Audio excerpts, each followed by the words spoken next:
Demi konten sensasional berjudul Negara Paling Tidak Aman, jurnalis New York ini sengaja menjatuhkan dompet berisi $1.000, 15 juta rupiah, di tengah pasar kumuh Surabaya.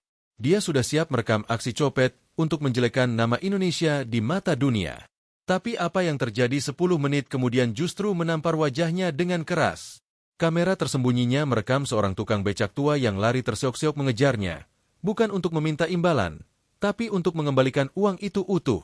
Kenapa orang yang bahkan tak punya alas kaki layak ini justru menolak rejeki nomplok di depan mata? Siapkan tisu, klik subscribe, dan saksikan bagaimana akhlak jelata Nusantara membungkam kesombongan elit dunia.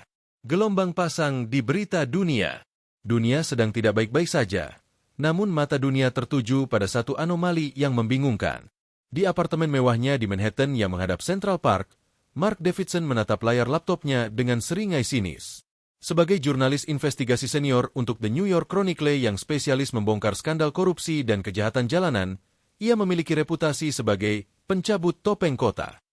Artikel-artikelnya selalu viral karena keberaniannya masuk ke sarang narkoba di Bronx atau merekam aksi copet sindikat di Paris. Hari ini, feed media sosialnya dipenuhi oleh satu topik yang membuatnya muak, Indonesia, the land of truth. Video-video pendek di TikTok dan YouTube menampilkan turis bule yang meninggalkan laptop di kafe Bali tanpa diawasi, atau dompet yang jatuh di kereta Jakarta dan dikembalikan utuh. Omong kosong, gumam Mark, menyesap kopi hitamnya yang pahit. Ini pasti pahit partnership Kementerian Pariwisata mereka. Mana ada negara berkembang dengan rasio kemiskinan sekian persen bisa punya moral setinggi itu? Di New York saja, kau taruh sepeda di kunci ganda pun bisa hilang bannya dalam 5 menit. Mark membuka kolom komentar salah satu video viral itu. Ribuan orang memuji Indonesia. I lost my iPhone in Yogyakarta and the Gojek driver drove 20 km just to return it. Tulis akun Sarah Travels. Safest country I've ever been to. Tulis Backpacker Band. Mark mendengus kasar. Baginya, kemiskinan berbanding lurus dengan kriminalitas. Itu hukum alam jalanan. Hukum rimba beton. Jika perut lapar, moralitas adalah barang mewah yang pertama kali dijual. Orang-orang ini naif, pikir Mark. Mereka cuma turis yang main di zona nyaman Bali atau hotel bintang 5 Jakarta. Coba kalau mereka bawa uang tunai ke daerah kumuh, ke pasar becek, ke tempat di mana orang benar-benar lapar. Aku yakin ceritanya bakal beda 180 derajat. Tantangan dari editor. Siang harinya, di kantor redaksi yang sibuk, Mark melempar ide gilanya ke meja pemimpin redaksi, Pak Jameson. Bos, aku mau bikin series baru. Judulnya, The MYTH of Eastern Morality. Aku akan terbang ke Indonesia. Bukan ke Bali, tapi ke kota pelabuhan yang keras. Surabaya. Aku akan bawa uang tunai $1.000. Aku akan jatuhkan dompet itu di tengah pasar paling kumuh di sana. Kita lihat berapa menit uang itu bertahan sebelum lenyap. Jameson, pria tua dengan cerutu yang tak pernah menyala, menaikkan alisnya. Kau mau buang $1.000 cuma buat konten? Mark tersenyum licik. Bukan buang, bos. Investasi. Kalau dompet itu hilang, dan aku yakin 100% bakal hilang, kita dapat headline emas. Wajah asli Indonesia, ketika turis dirampok di siang bolong. Itu bakal mematahkan semua propaganda Indonesia aman yang lagi viral. Traffic kita bakal meledak. Jameson mengangguk pelan. Oke, pergilah. Tapi hati-hati. Surabaya itu kota terbesar kedua. Keras. Kalau kau ditusuk preman pasar, asuransi kantormu cuma nutup separuh. Mark tertawa. Ia sudah biasa menghadapi kartel Meksiko. Preman pasar Surabaya, Page of Cake, perburuan tiket dan teman seperjalanan. Mark mendarat di Bandara Internasional Juanda, Surabaya, tepat pukul 23 waktu Indonesia Barat. Malam telah larut. Surabaya menyambutnya dengan udara panas yang lembab dan aroma laut yang kental. Mark seketika mengaktifkan mode pertahanannya. Ini adalah refleks yang telah dilatihnya selama puluhan tahun di jalanan New York. Tas kamera disilang di depan dada. Dompet cadangan di saku dalam jaket. Mata memindai sekeliling dengan tatapan tajam. Predatory gaze. Hindari kontak mata dengan orang asing. Bandara kota berkembang, batinnya sinis. Pasti penuh calo taksi liar, pencopet yang menyamar jadi porter, dan supir yang agresif maksa nawarin tumpangan. Namun, Saat ia berjalan menuju pintu keluar, langkahnya perlahan melambat. Aula kedatangan itu aneh. Ribuan orang penjemput berdesakan di balik pagar pembatas, membawa kertas nama atau sekadar melambaikan tangan. Tapi tidak ada yang menarik-narik bajunya. Tidak ada yang berteriak kasar. "Taksi, Mister?" "Taksi resmi, Mister," tawar seorang supir berseragam biru dengan sopan. Mark menggeleng tanpa menatap, dan supir itu mundur. Dia tidak mengejar. Dia tidak memaksa. Dia hanya tersenyum dan mencari penumpang lain. Mark mengerutkan kening. Pasti karena ada polisi di dekat sini, pikirnya curiga. Kejutan kuliner dan supir taksi jujur. Mark memesan taksi online menuju hotelnya di pusat kota. Supirnya, seorang pria parubaya bernama Pak Budi, datang dengan mobil MPV yang bersih dan wangi pandan. Di tengah perjalanan, Mark mencoba memancing. Ia pura-pura menelepon temannya dengan suara keras, berbicara tentang betapa banyaknya uang tunai yang ia bawa. "Yeah, Mike. I got $5 cash in my bag.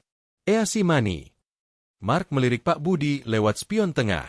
Ia menunggu kilatan mata serakah. Ia menunggu Pak Budi diam-diam mengirim pesan ke komplotannya untuk membegal mereka di jalan sepi. Tapi Pak Budi tetap fokus menyetir. Wajahnya datar. Sesekali bersenandung pelan mengikuti lagu dangdut di radio. "Mister," tiba-tiba Pak Budi bersuara dalam bahasa Inggris yang terbata-bata. Jantung Mark berdegup. Ini dia, pikirnya. Dia bakal minta rute jalan tikus. "You hungry?" "Surabaya famous. Oh, black soap. Very good. Near hotel." Mark tertegun. "Oh, no. Just hotel." "Okay, sir. Straight to hotel. Safety first." Pak Budi tersenyum ramah lewat spion. Tulus. Tidak ada niat jahat. Mark merasa sedikit bodoh. Tapi egonya menolak kalah. Dia cuma supir taksi aplikasi. Dia takut ratingnya jelek. Tunggu saja besok di pasar. Mendarat di kandang macan, pasar pabean. Keesokan harinya, Mark memulai misinya. Ia tidak memakai pakaian turis. Ia memakai kaos oblong lusuh, celana pendek, dan sandal jepit. Tapi di saku celananya yang sengaja dibuat longgar, menyembul sebuah dompet kulit tebal. Isinya, uang rupiah pecahan 100.000 senilai total 15 juta rupiah, sekitar $1.000. Jumlah yang sangat besar bagi warga lokal, setara 3-4 bulan gaji UMR Surabaya. Tujuannya, pasar pabean. Ini adalah pasar tradisional tertua dan tersibuk di Surabaya. Lorong-lorongnya sempit, becek, bau amis ikan, dan penuh sesak dengan kuli panggul, pedagang, dan pembeli yang berdesakan. "Sempurna," bisik Mark ke kamera tersembunyi di kacamata hitamnya. Ini adalah definisi chaos. Di sini, hukum rimba berlaku. Siapa cepat dia dapat. Mark berjalan masuk ke tengah kerumunan. Ia sengaja menabrakkan diri ke orang-orang. Ia sengaja bertindak ceroboh. Di sebuah lorong yang sangat padat, Mark melihat target eksperimennya. Seorang tukang becak tua yang sedang tidur di atas becaknya. Pakaiannya lusuh, penuh tambalan. Kakinya telanjang, kotor oleh lumpur pasar. Kulitnya terbakar matahari, legam dan keriput. Di sebelahnya, ada beberapa kuli panggul yang sedang merokok. Wajah mereka keras, tatapan mereka tajam. Inilah wajah kemiskinan, narasi Mark dalam hati. Orang-orang ini pasti putus asa. Uang 15 juta ini bisa mengubah hidup mereka. Mereka pasti akan mengambilnya. Mark berjalan melewati becak itu. Dengan gerakan tangan yang terlatih, ia pernah belajar sulap. Ia menjatuhkan dompet tebal itu tepat di samping roda becak. Bunyi buk pelan terdengar saat dompet itu mendarat di tanah becek. Mark terus berjalan 10 meter, lalu bersembunyi di balik tiang beton, mengarahkan kamera kacamatanya ke arah dompet itu. Detik-detik berlalu. Jantung Mark berpacu. Ia menunggu momen gotcha. Ia menunggu tukang becak itu bangun, melihat dompet, celingukan, lalu menyembunyikannya di balik baju. 1 menit. 2 menit. Seorang ibu-ibu pedagang sayur lewat. Dia hampir menginjak dompet itu. Dia berhenti. Menunduk. Mark menahan napas. "Ayo, ambil. Ambil dan buktikan aku benar." Ibu itu memungut dompet itu.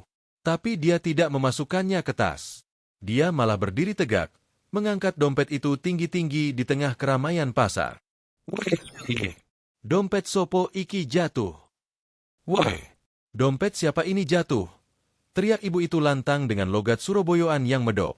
Tukang becak tua itu terbangun kaget. Dia melihat dompet di tangan ibu itu. Alih-alih merebutnya dan mengaku-ngaku, tukang becak itu melompat turun. Coba delok, Bu. Isine akeh duit Coba lihat, Bu. Isinya banyak uangnya. Mereka membuka dompet itu sedikit. Mata mereka terbelalak melihat tumpukan uang merah. Mark tersenyum sinis. Nah, sekarang, mereka melihat isinya. Keserakahan akan mengambil alih. Tapi yang terjadi selanjutnya membuat lutut Mark lemas. Tukang becak itu menunjuk ke arah Mark yang bersembunyi. Dia tadi sempat melihat Mark lewat. Iku, bule sing klambi abang mau. Aku weruh deliwat. Itu, bule yang baju merah tadi. Aku lihat dia lewat. Tanpa berdiskusi panjang, tukang becak tua itu, tanpa alas kaki, langsung berlari. Dia berlari menerobos kerumunan pasar yang padat, sambil memegang dompet itu erat-erat di atas kepala agar tidak disambar orang lain. Mister! Mister! Teriaknya serak. Mark terpaku di balik tiang. Tukang becak itu, Pak Slamet namanya, berlari terseok-seok mengejarnya. Napasnya ngos-ngosan. Bajunya basah kuyup oleh keringat. Dia bukan lari untuk kabur. Dia lari untuk mengejar pemilik uang itu. Pak Slamet akhirnya menemukan Mark. Dengan napas tersengal, dia menyodorkan dompet itu dengan kedua tangan. Gestur penghormatan yang sangat sopan. Mr. Wallet. Jatuh. Fall down, kata Pak Slamet, menunjuk ke tanah, lalu menepuk dada Mark. You, hati-hati. Pasar rame. Banyak copet. Mark menerima dompet itu dengan tangan gemetar. Ia membukanya. Utuh. Tidak berkurang 1 sen pun. Ia menatap wajah Pak Slamet. Wajah itu lelah, tua, dan miskin. Tapi matanya bersinar dengan kekayaan yang tidak dimiliki Mark. Kekayaan harga diri. Why? Tanya Mark pelan. Suaranya tercekat. Why you give back? This is much money. Pak Slamet tidak mengerti bahasa Inggris Mark sepenuhnya, tapi dia mengerti pertanyaannya.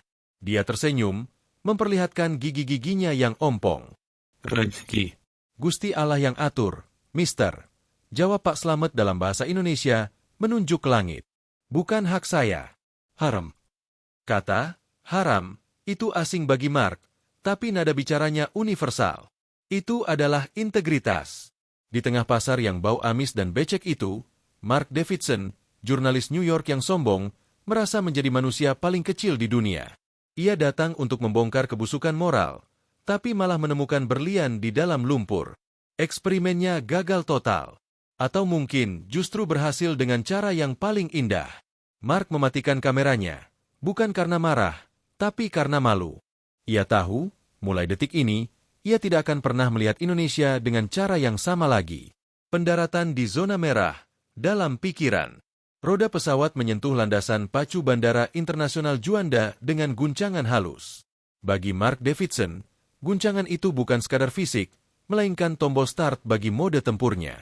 Jam tangan Rolex di pergelangan kirinya menunjukkan pukul 23.15 waktu Indonesia Barat. Larut malam. The Witching Hour.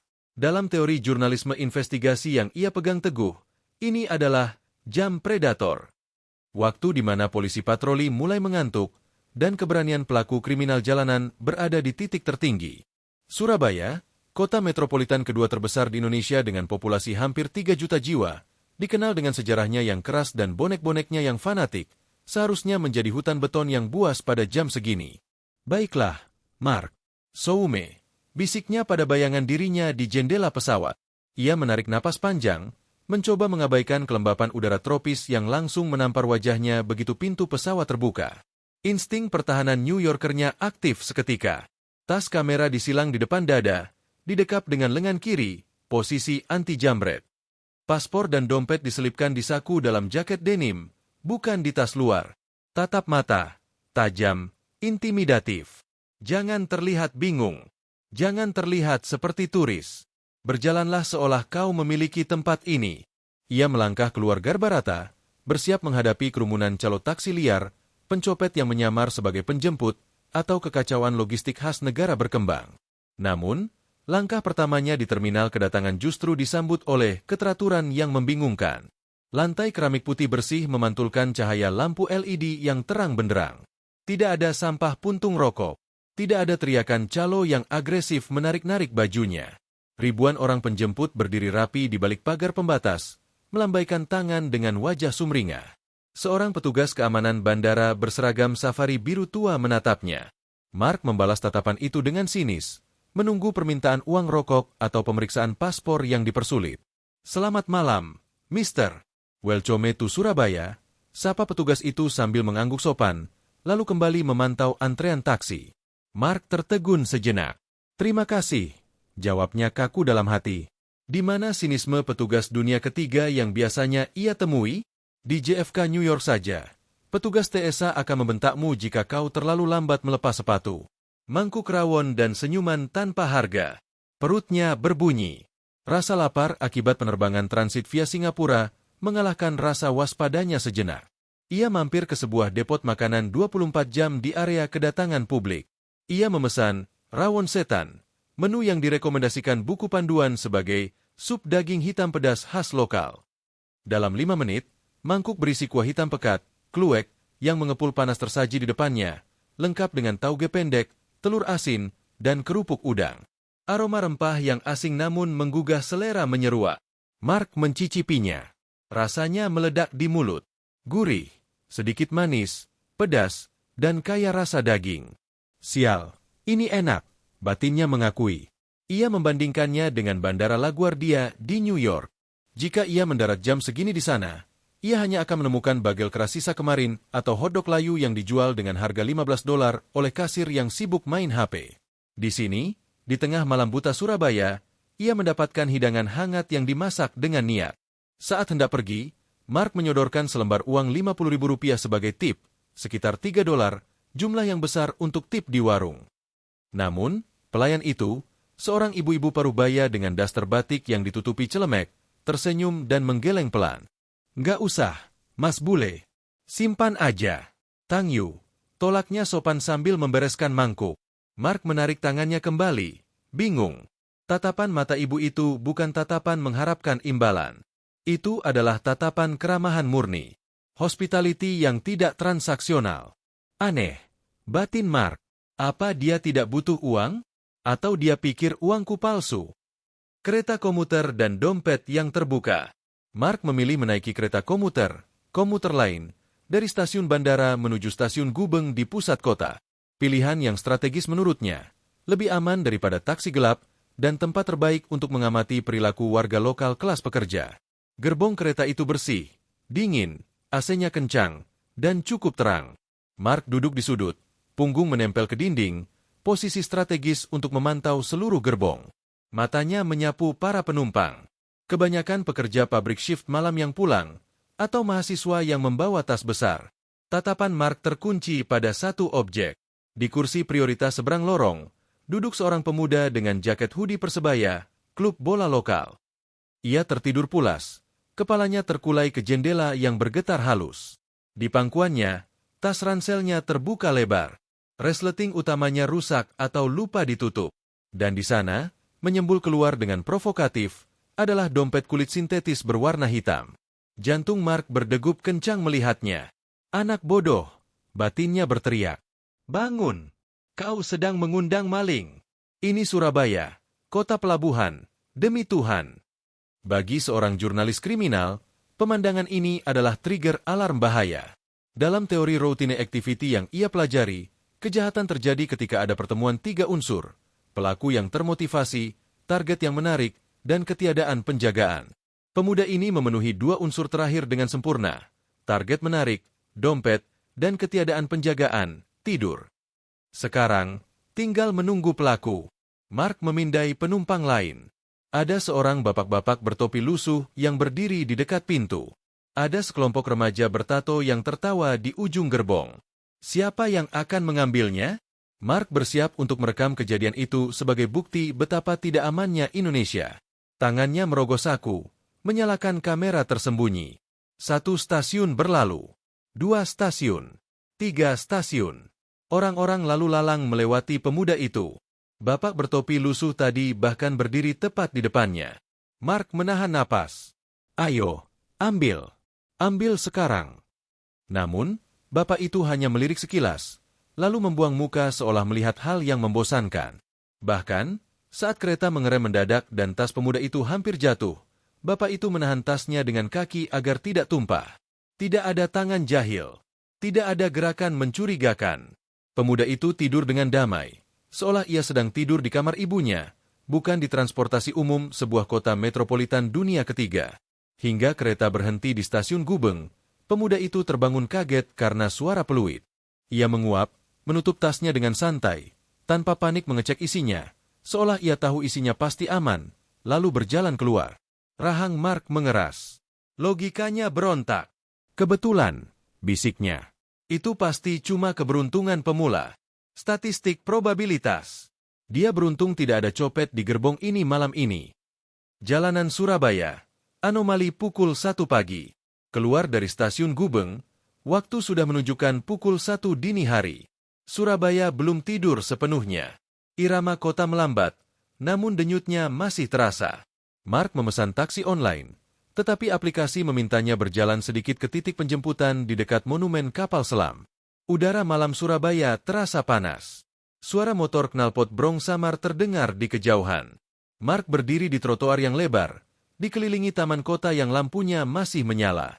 Dari sudut matanya, ia melihat pergerakan. Seorang wanita muda, mungkin mahasiswi, berjalan sendirian di trotoar seberang Sungai Kalimas. Wanita itu mengenakan jilbab santai dan membawa laptop di tangan, bukan di tas. Matanya terpaku pada layar HP yang menyala terang dalam kegelapan. Ia berjalan santai, lalu berbelok masuk ke sebuah jalan kecil yang penerangannya remang-remang di samping ruko yang tutup. Mark tercekat, napasnya tertahan. "Jangan," teriak batinnya. "Jangan masuk ke sana. Itu bunuh diri." Di Bronx atau Queens, aturan nomor 1 bagi wanita setelah jam 9 malam adalah jangan pernah masuk jalan sepi sendirian sambil memegang barang elektronik mahal. Itu adalah undangan terbuka bagi perampok. Mark menahan napas. Matanya mengikuti sosok wanita itu yang perlahan menghilang di telan kegelapan gang. Ia menunggu jeritan. Ia menunggu suara motor jambret yang mendekat cepat. Ia menunggu berita buruk yang akan jadi headline besok pagi.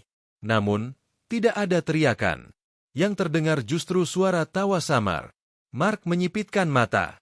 Di ujung gang itu, ada sebuah gerobak nasi goreng tek-tek yang mangkal. Wanita itu berhenti di sana, menyapa penjualnya dengan akrab, "Pak D, pedes si Gio." Lalu duduk di bangku plastik sambil membuka laptopnya di pinggir jalan. Ia tampak begitu bebas. Bebas dari rasa takut yang selalu menghantui Mark dan rekan kerjanya di Amerika. Bebas dari paranoia yang membuat warga New York selalu membawa semprotan merica. "Dia gila," desis Mark. "Atau akukah yang gila?" Ujian terakhir di Taman Bungkul. Taksi yang dipesannya masih 7 menit lagi. Mark memutuskan berjalan sedikit menyusuri trotoar menuju Taman Bungkul, taman kota yang terkenal itu.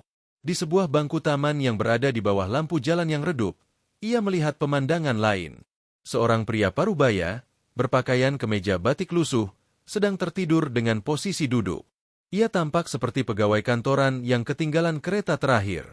Di sampingnya, tergeletak tas kerja kulit yang resletingnya terbuka setengah. Sebuah dompet dan HP Android menyembul keluar, nyaris terjatuh ke rumput. Hanya butuh satu sentuhan ringan untuk membuat benda-benda itu berpindah tangan. Saat itu, seorang pemulung tua dengan karung besar di punggungnya berjalan mendekat. Langkahnya pincang. Matanya tajam memindai sampah botol plastik. Mata Mark menyipit. "Ini dia," pikirnya. "Momen kebenaran. Pemulung ini pasti butuh uang. Kesempatan di depan mata." Dalam benak Mark, skenarionya jelas. Pemulung itu akan pura-pura memungut sampah di dekat bangku, lalu dengan kecepatan tangan yang terlatih, ia akan menyambar HP itu dan menghilang ke dalam gelap. Pemulung itu berhenti tepat di depan pria yang tertidur. Ia menatap tas yang terbuka itu. Mark menahan napas. Tangannya merogoh saku, menekan tombol record di penanya. Namun, pemulung itu melakukan hal yang tak terduga. Ia meletakkan karungnya pelan-pelan di tanah. Lalu, ia melihat sekeliling, memastikan tidak ada orang jahat. Dengan gerakan sangat hati-hati, seperti seorang ayah yang menjaga anaknya, Ia menggunakan ujung tongkat pengait sampahnya untuk mendorong tas itu agar lebih dekat ke badan si pria yang tidur. Ia menyenggol pelan kaki pria itu dengan kakinya, mencoba membangunkannya tanpa menyentuh barangnya. Pak, bangun, Pak. Bahaya, bisik pemulung itu.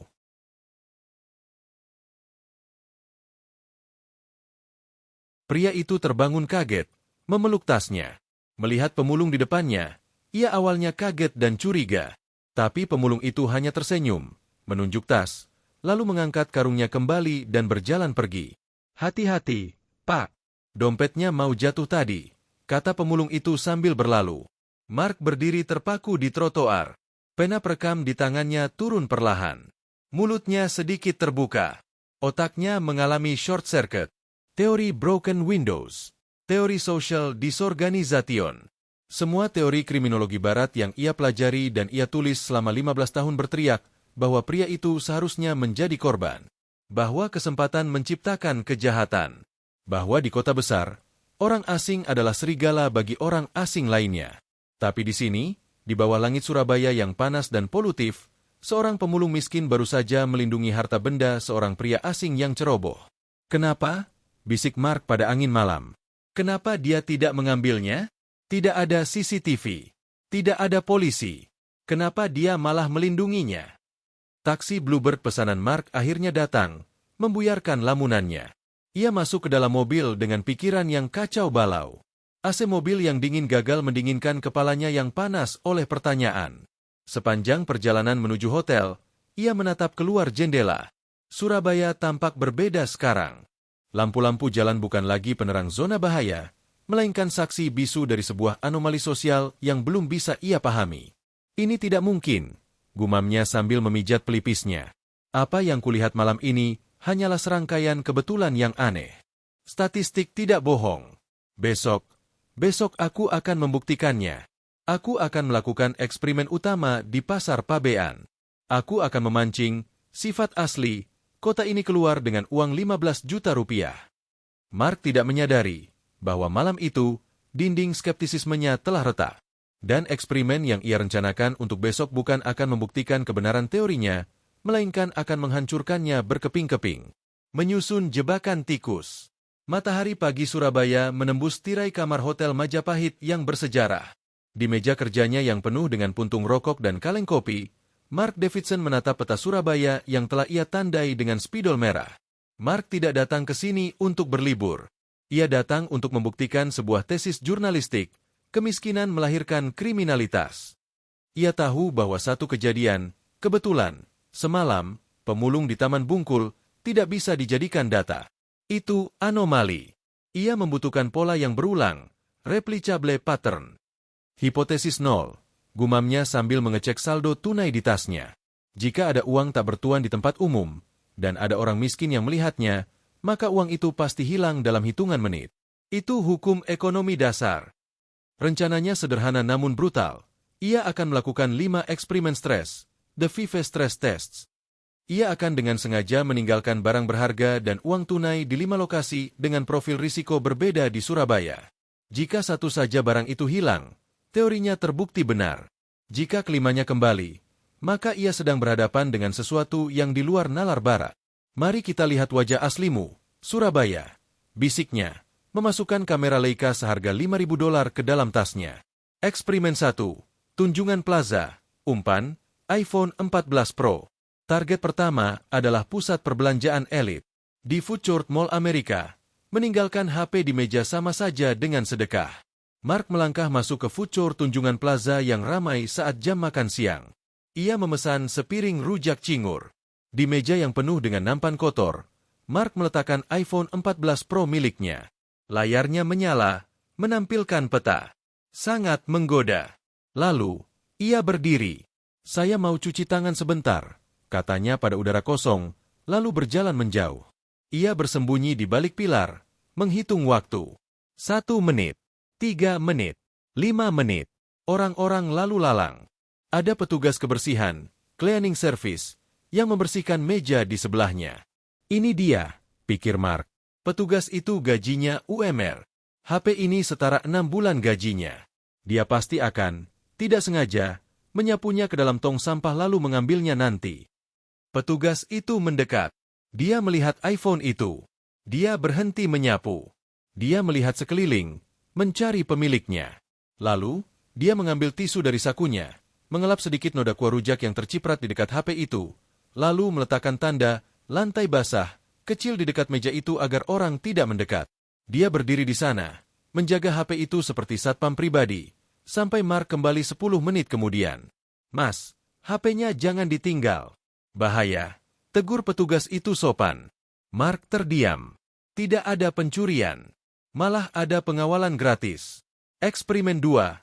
Masjid Ampel, umpan, kamera Leica. Mark menaikkan taruhan. Ia menuju kawasan religi Ampel, tempat yang sangat padat dan semrawut. Di pelataran masjid yang penuh dengan peziarah dari berbagai daerah, Mark meletakkan tas kamera Leica-nya di dekat tempat wudhu. Tas itu tidak dikunci.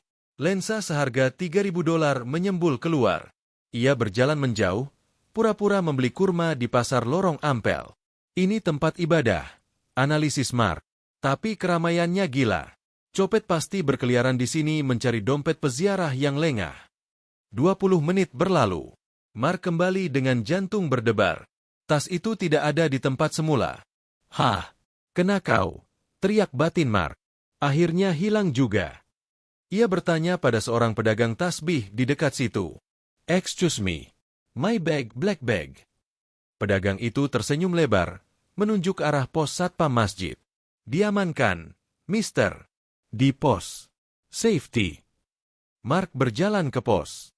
Di sana, tas kameranya duduk manis di meja satpam, diberi label kertas bertuliskan jam penemuan. "Isinya utuh, Mister.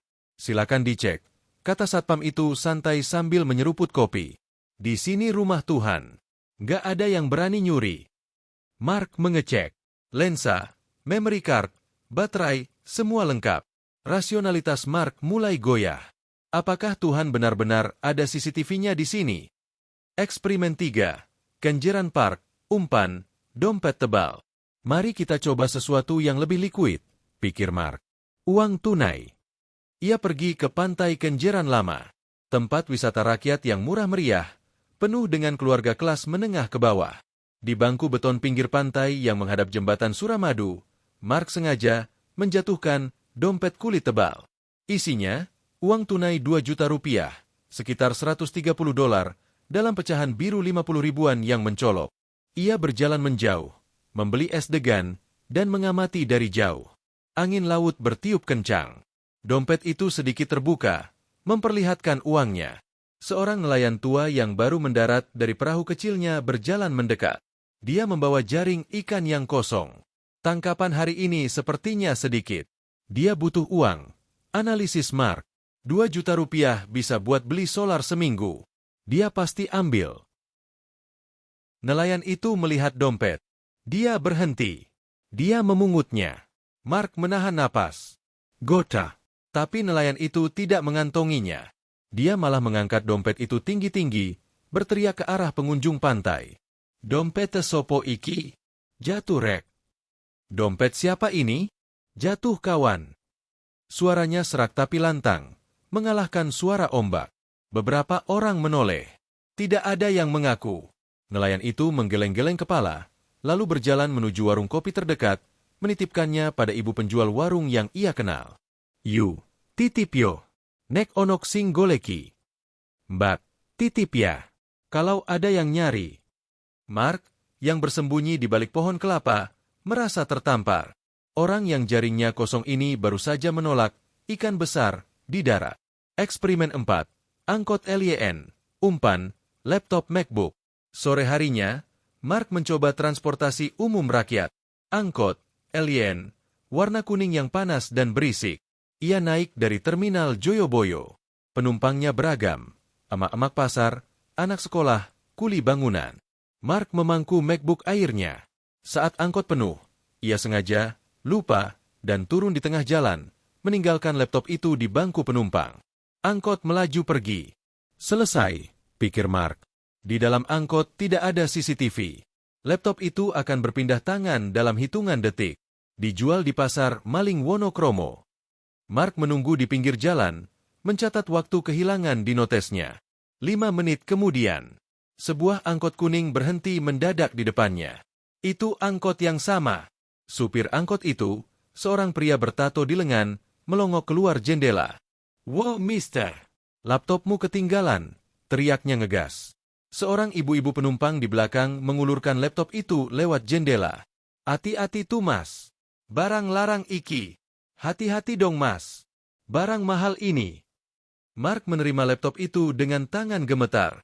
Supir itu tidak minta imbalan. Dia langsung tancap gas lagi mengejar setoran. "Wesyo, sun." Mark berdiri mematung di pinggir jalan yang berdebu. Laptop 20 juta rupiah dikembalikan oleh supir angkot yang tarifnya cuma 5.000 rupiah. "Ini tidak masuk akal," gumamnya. Eksperimen 5. Pasar pabean. Umpan, uang 15 juta rupiah.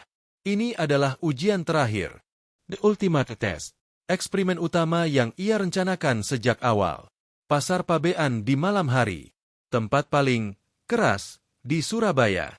Mark membawa dompet berisi 15 juta rupiah. $1.000. Jumlah yang bisa mengubah hidup orang di sini. Seperti di bagian 1, Mark menjatuhkan dompet di dekat tukang becak tua. Hasilnya, tukang becak tua, Pak Slamet, mengejarnya sampai ngos-ngosan hanya untuk mengembalikan uang itu utuh. Runtuhnya ego Manhattan. Malam itu, di kamar Hotel Majapahit, Mark duduk di lantai karpet. Di depannya berjejer 5 barang bukti. iPhone, kamera Leica, dompet 2 juta, MacBook, dan dompet 15 juta. 5 dari 5. Tingkat pengembalian 100%. Ia membuka laptopnya, menatap draft artikelnya yang berjudul The MYTH of Eastern Morality, Exposed. Jari-jarinya menekan tombol delete. Menghapus judul itu huruf demi huruf dengan kasar. Ia membuka data statistik kepolisian New York, rasio pengembalian barang hilang 10%. Ia melihat catatannya tentang Surabaya, rasio eksperimen 100%. Ini bukan lagi soal ekonomi. GDP Amerika jauh di atas Indonesia. Ini bukan soal teknologi. Kamera pengawas di New York ada di tiap sudut jalan. Ini bukan soal polisi. Polisi tidak ada di dalam angkot tadi. Ini hati, bisiknya pada ruangan yang sunyi. Ini adalah sesuatu yang tidak bisa dibeli dengan dolar. Ini adalah rasa cukup yang ditanamkan sejak mereka lahir. Mark teringat kata-kata Pak Slamet si tukang becak. "Rejeki Gusti Allah sing atur. Bukan hak saya." Haram. Kata haram itu terngiang-ngiang. Sebuah konsep teologis yang menjadi benteng moral terkuat, jauh lebih kuat dari hukum pidana manapun.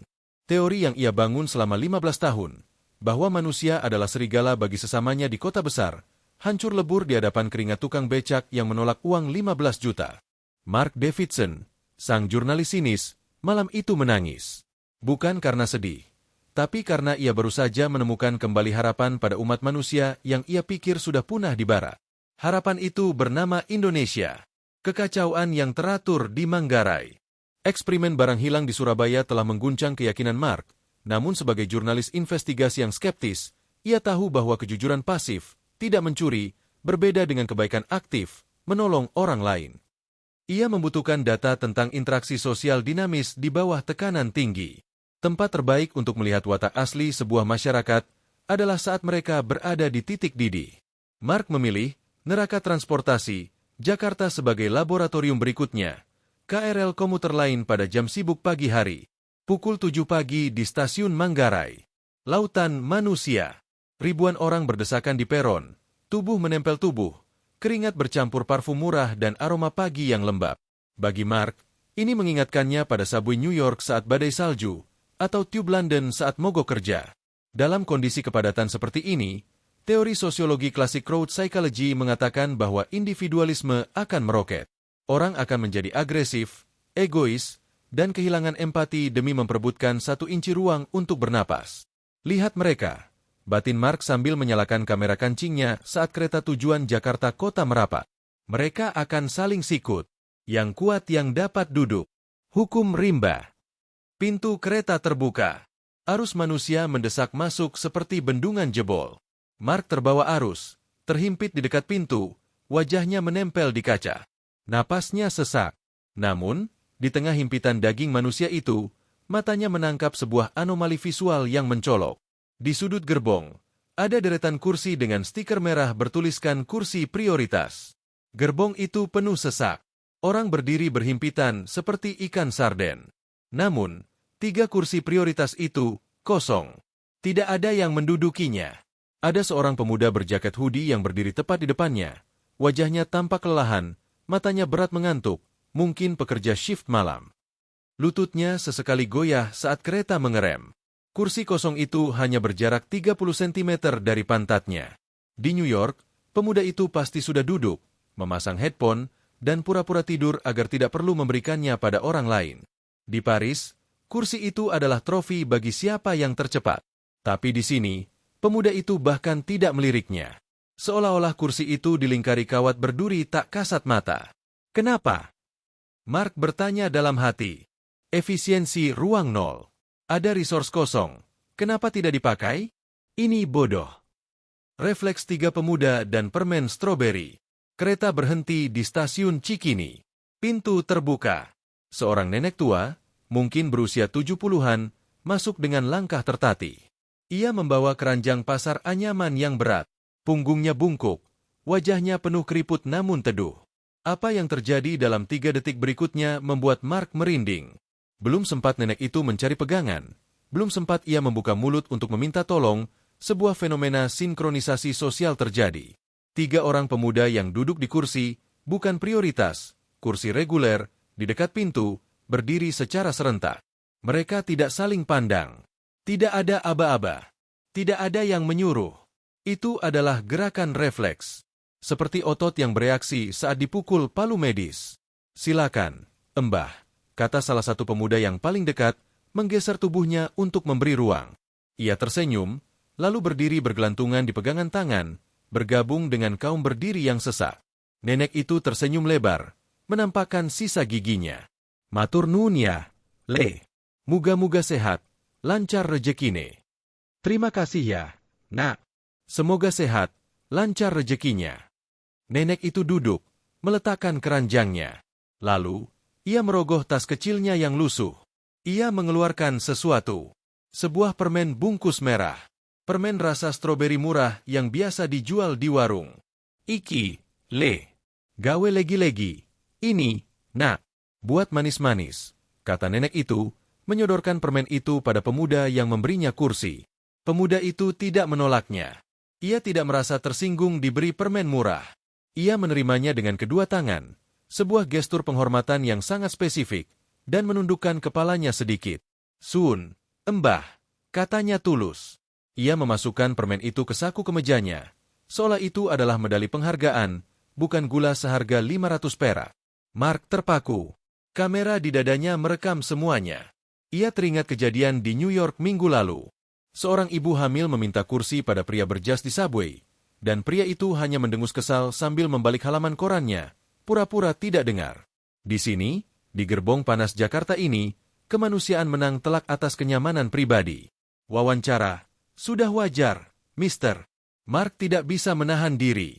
Ia menyelinap di antara kerumunan, mendekati pemuda penerima permen itu saat kereta mulai sepi di stasiun akhir.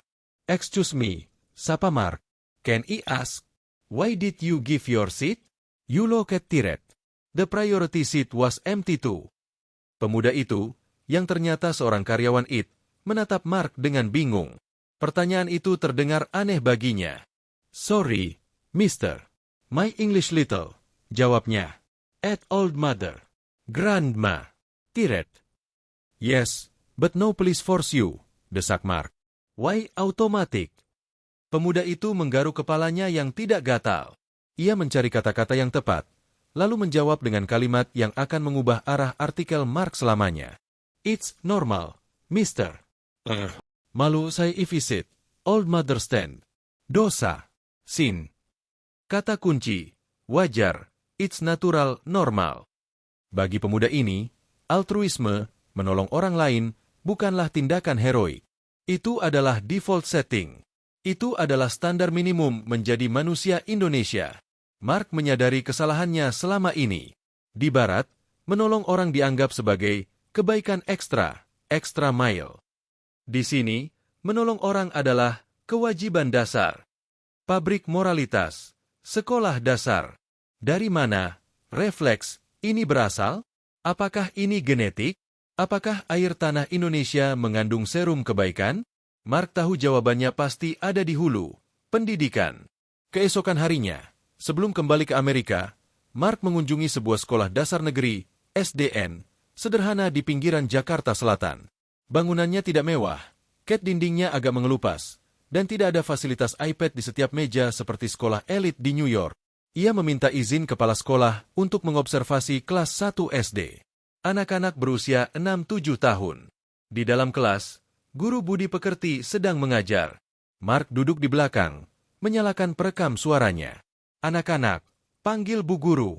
Ibu mau tanya, kalau kalian naik bus, lalu lihat ada kakek-kakek masuk dan tidak dapat tempat duduk, apa yang harus kalian lakukan? Tanpa jeda berpikir, tanpa diskusi kelompok, 30 murid di kelas itu berteriak serempak seperti paduan suara gereja, "Kasih duduk, Bu." Bu Guru tersenyum. Kenapa? Seorang anak perempuan kecil dengan kuncir dua mengangkat tangan tinggi-tinggi. Karena kakek itu sudah tua, Bu. Kakinya sakit kalau berdiri lama. Kita kan masih kuat. Pintar, puji Bu Guru. Ingat ya, nilai matematika 100 itu hebat. Tapi kalau kalian pintar tapi tidak sopan sama orang tua, itu 0 besar. Mark merinding. Kalimat terakhir itu, karakter di atas intelektual. Di Amerika, kurikulum dasar fokus pada literasi dan numerasi, STEM. Sopan santun adalah urusan orang tua di rumah. Di sini, sopan santun adalah kurikulum inti. Sekolah bukan hanya pabrik pekerja, tapi pabrik manusia. Anak-anak ini, yang bahkan belum lancar perkalian, sudah memiliki kompas moral yang lebih akurat daripada profesor Universitas Ivy League. Mereka diajarkan empati sebelum diajarkan kompetisi. Kantor polisi, bukan sekadar angka. Puncak observasi budayanya terjadi di Polsek, kantor polisi sektor terdekat. Mark ingin melihat data statistik barang hilang, tapi ia malah menemukan kisah manusia. Di ruang tunggu SPKT, Sentra Pelayanan Kepolisian Terpadu, Mark mengamati interaksi yang terjadi. Masuklah seorang ojek online, ojol. Jaket hijaunya basah oleh keringat. Ia tampak gugup. Ia meletakkan sebuah bungkusan plastik di meja petugas. Isinya, sebuah iPhone 14 Pro Max. Masih menyala. Saya nemu ini di jok belakang, Pak. Penumpang terakhir turun di Grand Indonesia. Lapornya. Polisi mencatat laporan. Baik, Mas. Sesuai prosedur, kalau pemiliknya ketemu, Mas berhak minta imbalan atau uang bensin. Ojol itu menggeleng cepat. Wajahnya tampak tersinggung. Enggak usah, Pak. Bukan barang saya. Saya cuma takut yang punya lagi bingung nyariin. Pasti mahal itu. Cicilannya belum lunas sekali. Kasihan.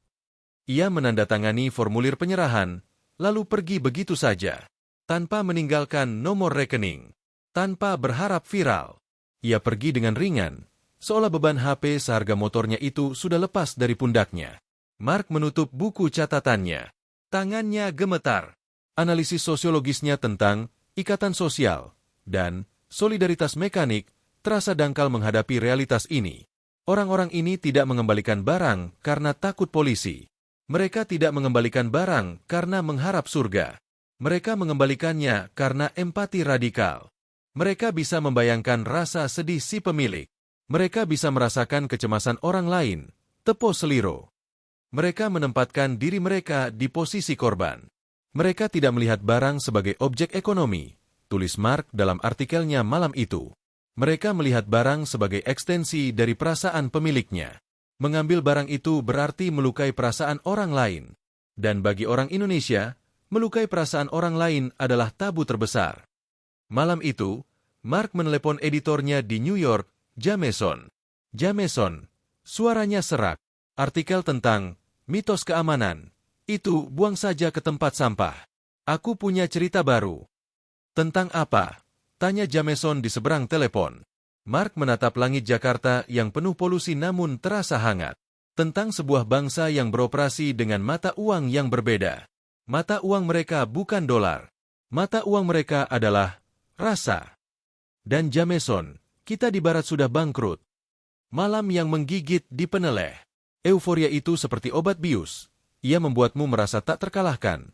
Namun saat efeknya habis, realitas menghantam 2 kali lebih keras. Setelah serangkaian keajaiban, kejujuran yang ia saksikan di Surabaya, dompet nelayan yang kembali, iPhone yang dijaga cleaning service, uang 15 juta yang ditolak tukang becak, Mark Davidson merasa ia telah menemukan Shangri-La. Ia merasa aman. Mungkin terlalu aman. Malam itu, setelah mengirim draft artikel pujian ke New York, Mark memutuskan untuk berjalan kaki kembali ke hotelnya melewati Kampung Peneleh, sebuah kawasan bersejarah namun padat penduduk. Jam menunjukkan pukul 21. Jalanan sempit, lampu jalan remang-remang, dan aroma selokan yang bercampur dengan bau gorengan menyengat hidung. Di sebuah pos ronda, sekelompok pemuda tanggung sedang duduk-duduk. Mereka merokok, meminum sesuatu dari botol plastik, mungkin arak oplosan, dan tertawa keras. Mark berjalan melewati mereka dengan senyum sopan yang biasa ia pasang. Senyum turis yang baik. Biasanya, di Surabaya, senyum itu dibalas dengan sapaan, "Monggo, Mister." Tapi malam ini berbeda. Salah satu pemuda, yang matanya merah dan bertato di leher, menatap Mark dengan tatapan tajam yang tidak bersahabat. "Woi, bule sasar!" serunya keras. Suaranya parau memecah kebisingan kampung. Teman-temannya menoleh. Tawa mereka meledak, tapi bukan tawa ramah.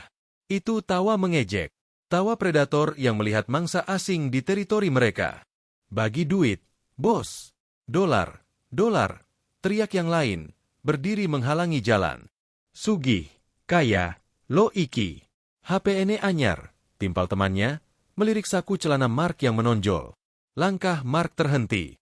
Jantungnya, yang beberapa hari ini berdetak tenang karena rasa aman, tiba-tiba memacu adrenalin. Fight or flight. Ini bukan keramahan. Ini adalah pemalakan. Mark mencoba tetap tenang. "Sorry, no cash," katanya singkat, mencoba menerobos lewat samping. Pemuda itu mencengkeram lengan Mark. Cengkeramannya kuat dan kasar.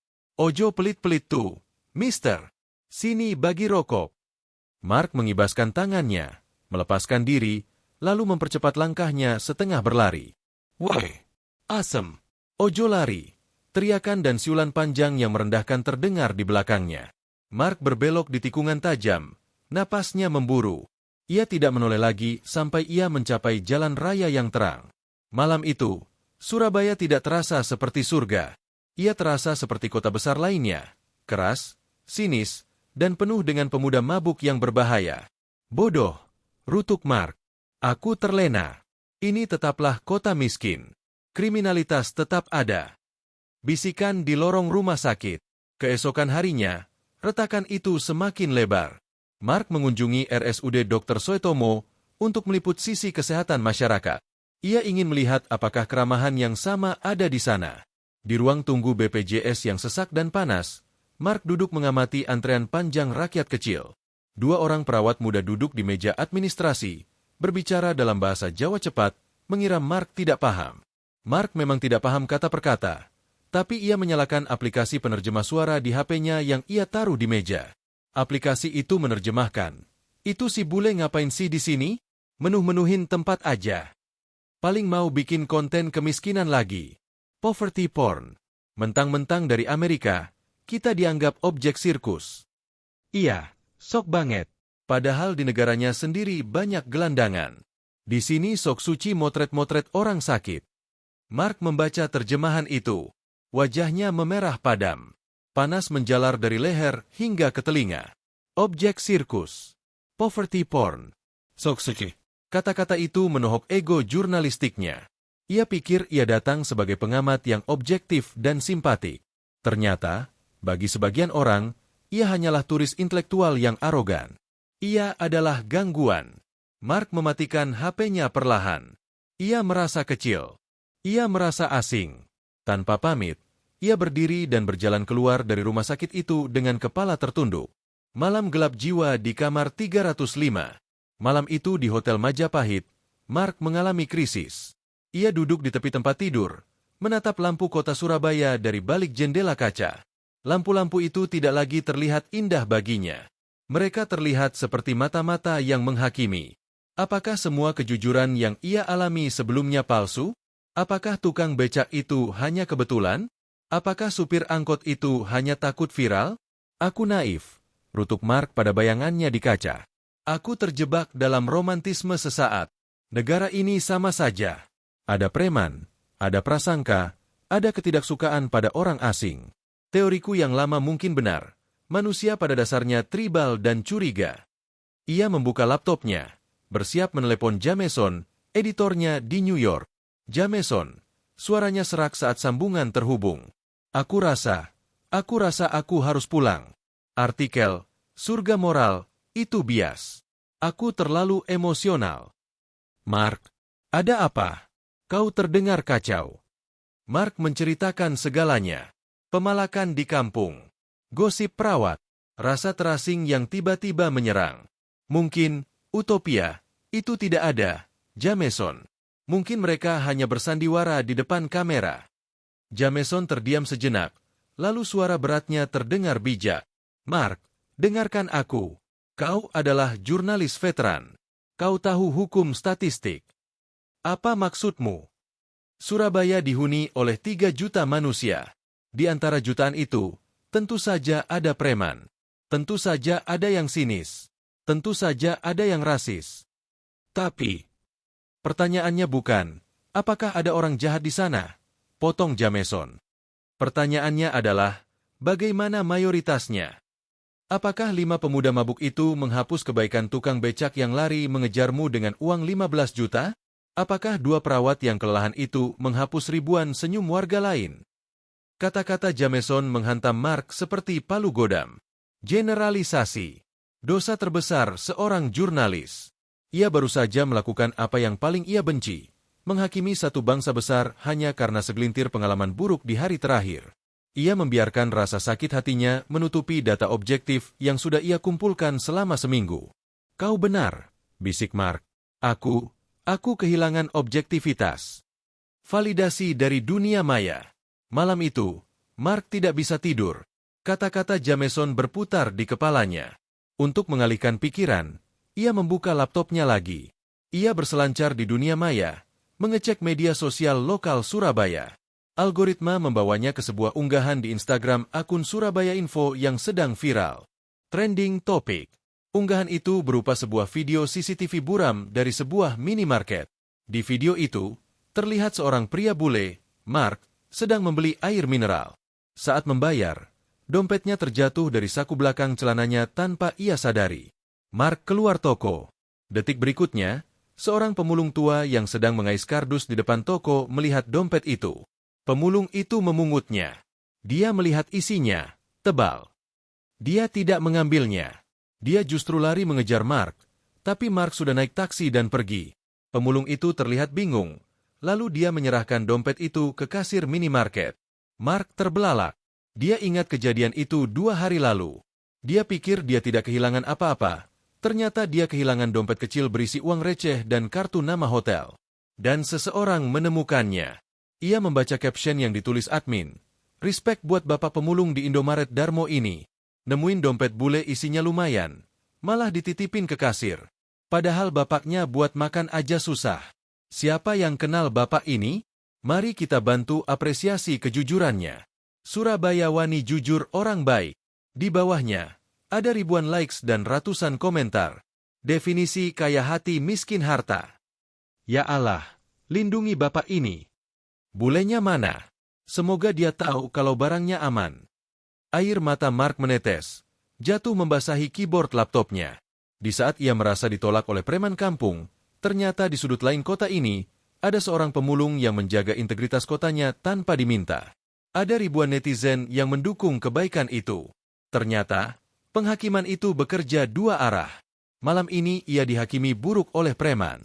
Tapi 2 hari lalu, ia dihakimi baik oleh pemulung yang mengembalikan dompetnya.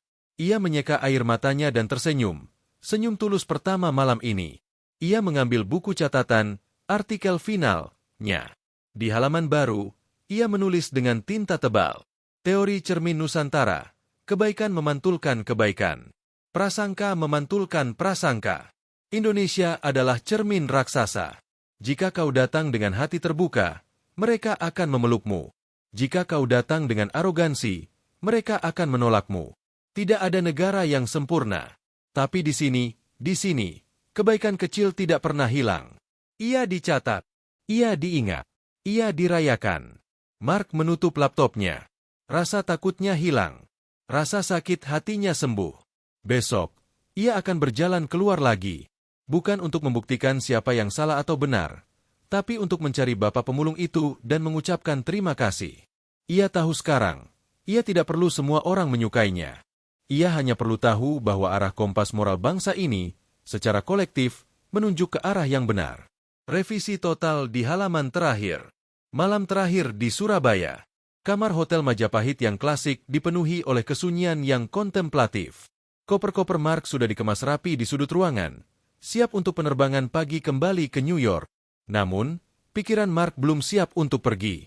Ia duduk di meja kerja kayu jati, ditemani secangkir kopi tubruk yang ampasnya mulai mengendap. Di depannya tergeletak laptop yang menyala, menampilkan draft artikelnya yang berjudul The MYTH of Eastern Morality, Exposed. Mark menatap judul itu lama.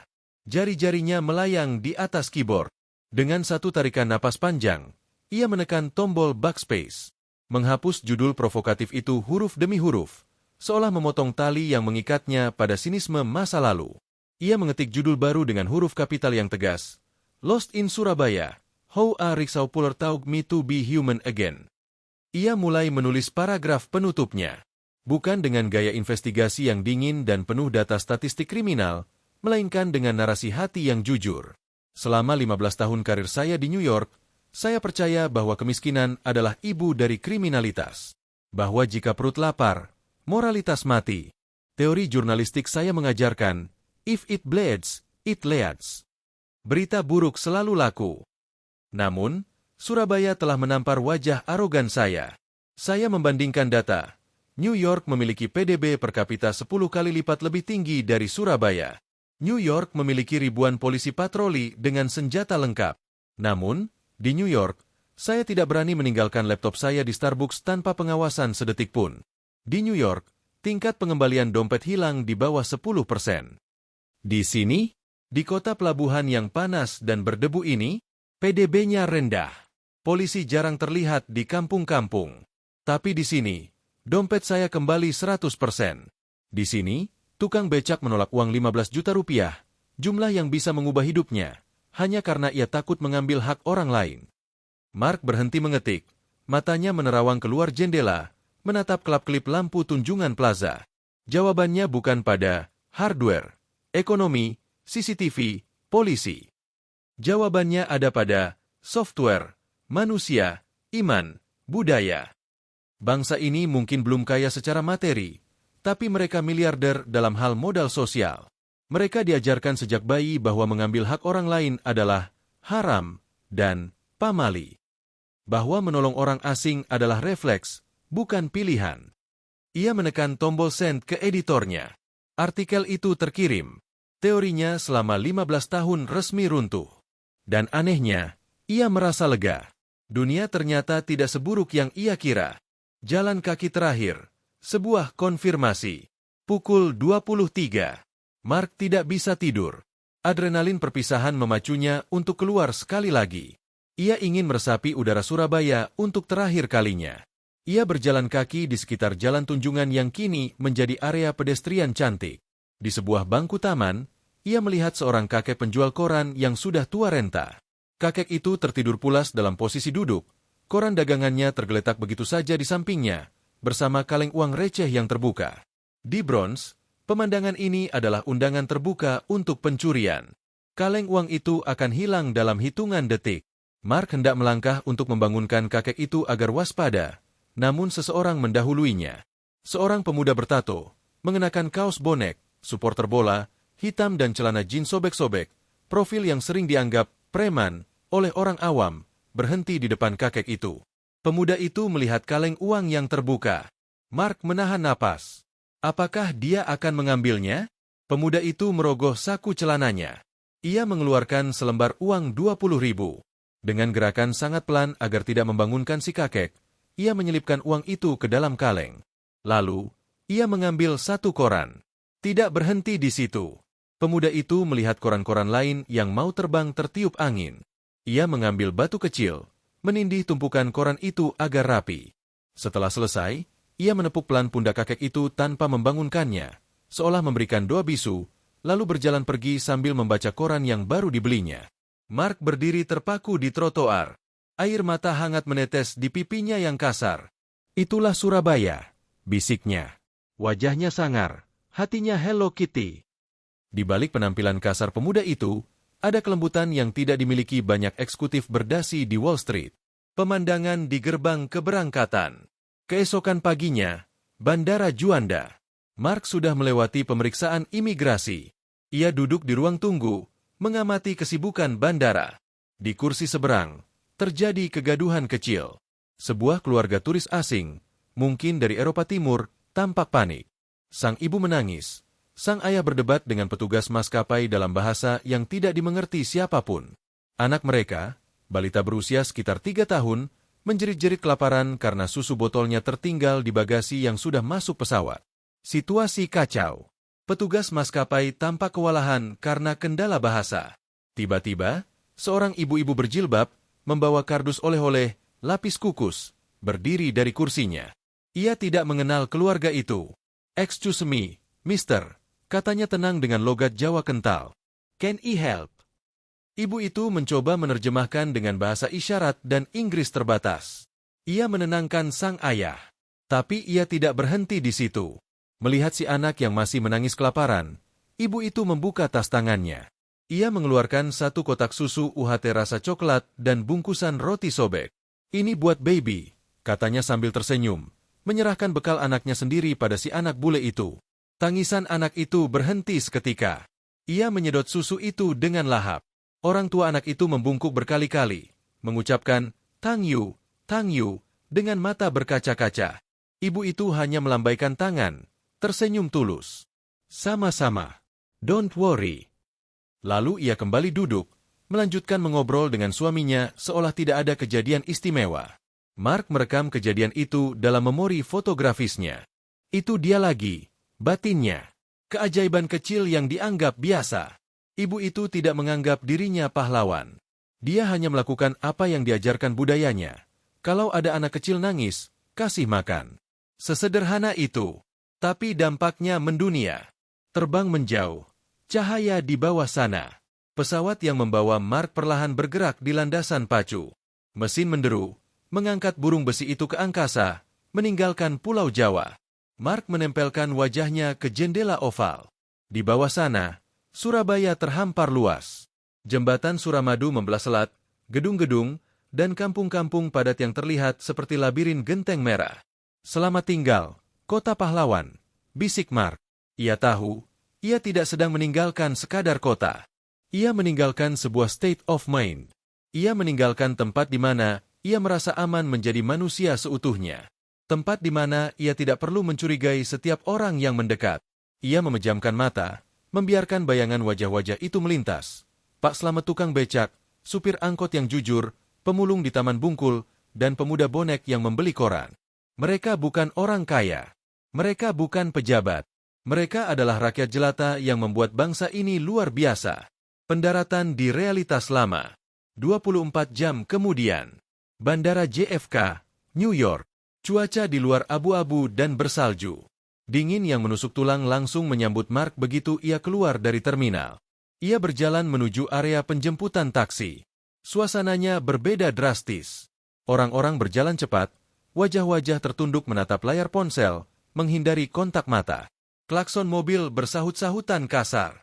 Di pengeras suara, terdengar peringatan berulang-ulang, "Attention, do not leave your baggage unattended. Report suspicious activity immediately." Tanpa sadar, tangan kanan Mark bergerak. Otot-otot lengannya menegang. Ia menarik tas kameranya ke depan dada, mendekapnya erat-erat.